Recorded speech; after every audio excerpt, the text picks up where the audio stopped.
Halo, good morning. Selamat pagi semuanya. Masih semangat? Ya, hari ini kita akan melanjutkan materi mengenai dipuji dan dicela. Tahu nggak artinya dipuji dan dicela?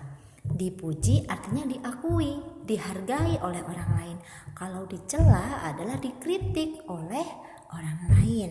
Nah, ini Miss Dwi di sini akan membacakan kisah Kujutara dan Lakundaka Badia. Ya, Kujutara adalah putri dari pelayan Gosaka, Menteri Keuangan Kosambi.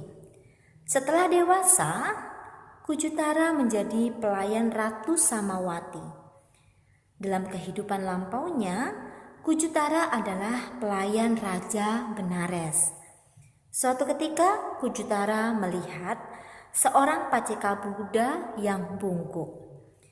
Kujutara mengolok-ngolok paceka Buddha itu dengan mengikatkan selimut ke punggungnya, sehingga tubuhnya terlihat bungkuk. Akibatnya pada kehidupan ini, ia bertubuh bungkuk. Dalam kehidupan lampau yang lain, Kujutara bertemu dengan 8 paceka Buddha yang membawa mangkuk berisi bubur panas. Ia menawarkan 8 gelangnya untuk menjadi alas mangkuk. Karena perbuatan baiknya ini, Kujutara terberkahi kebijaksanaan dan mampu belajar dengan cepat. Nah, jadi Kujutara ini adalah seorang pelayan dari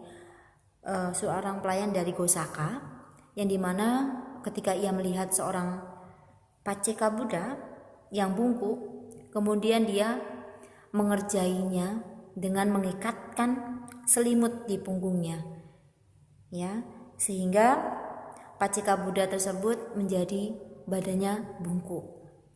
Namun dalam kehidupan lainnya, Kujutara ini melakukan kebaikan, yaitu dengan menawarkan 8 gelangnya untuk menjadi alas dari mangkuk yang digunakan oleh paceka Buddha atau 8 paceka Buddha lainnya. Ya. Pada masa Buddha Kasapa, Kujutara adalah putri orang kaya yang bersahabat dengan seorang bikuni.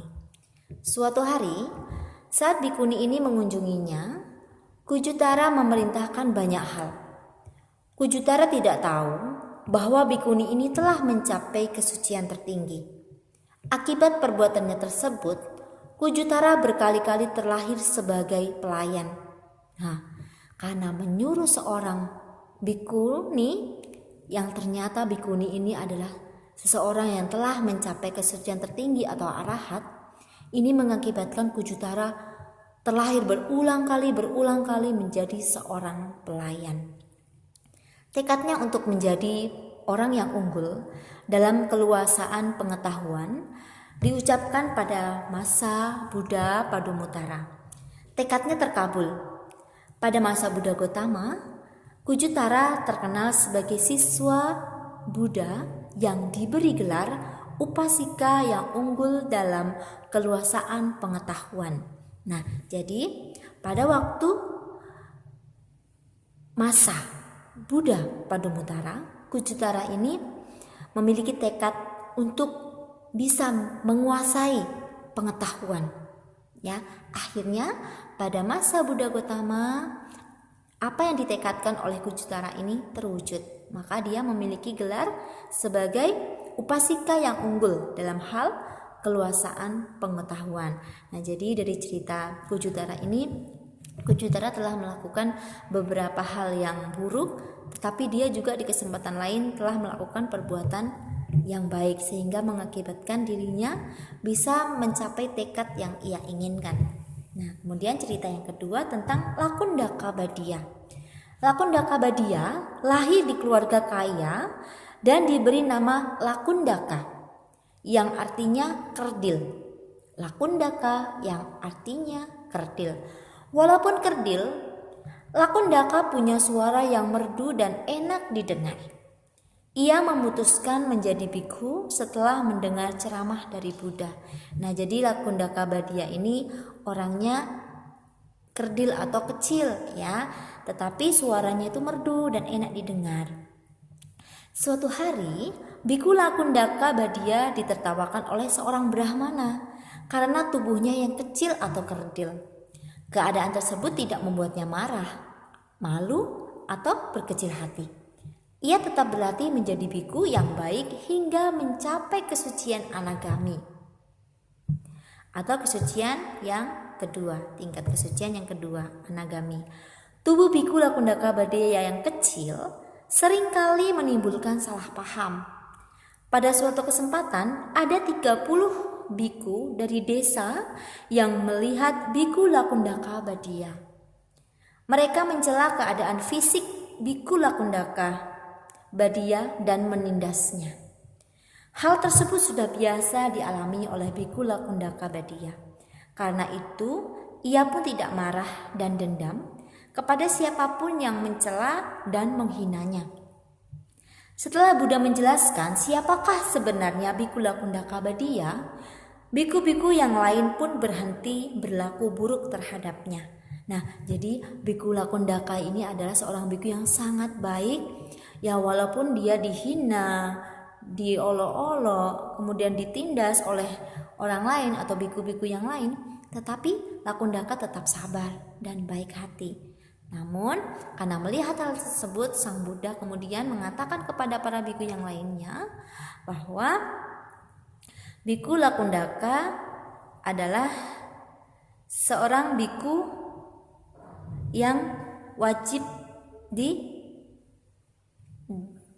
dihormati oleh mereka, dan supaya mereka berhenti untuk menindas Bikhu Lakundaka ya.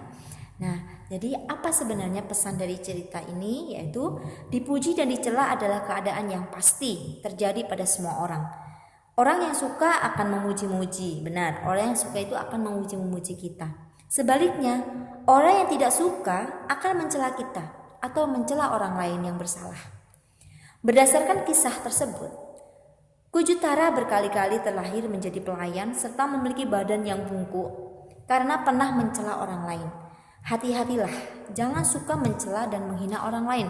Nah, jadi kita berusaha untuk tidak mencela dan menghina orang lain supaya kita tidak menerima akibat buruk dari perbuatan kita, ya. Nah, bagaimana jika pujian dan celaan datang kepada kita? Nah, bagaimana kalau pujian dan celaan datang kepada kita? Buddha berpesan dalam Dhammapada 81, bagaikan batu karang yang tak tergoyahkan oleh badai. Demikian juga orang bijaksana tidak terpengaruh oleh pujian dan celaan. Seperti halnya siswa Buddha yang bernama Lakundaka Badia yang selalu sabar dan tidak pernah marah ataupun benci kepada mereka yang mencela dan mengganggunya karena tubuhnya yang pendek atau kecil. Pujian yang tulus perlu dilakukan, karena dengan pujian tulus dapat menyebabkan persahabatan semakin akrab. Dengan pujian, pertolongan bisa didapat. Dengan pujian, membuka pembicaraan yang baik dengan orang lain. Tetapi, pujian yang palsu alias rayuan jangan dilakukan, karena akan mendatangkan ketidakharmonisan dan keretakan persahabatan.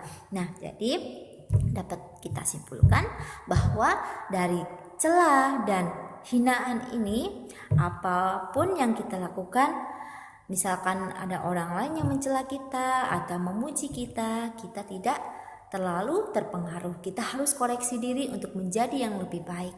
Semoga kita semuanya selalu menjadi orang-orang yang baik, yang bermanfaat untuk orang banyak. Sabe sata, Bhavantu Sukhitata. Semoga semua makhluk hidup berbahagia. Sadu, sadu, sadu. Namo Buddhaya.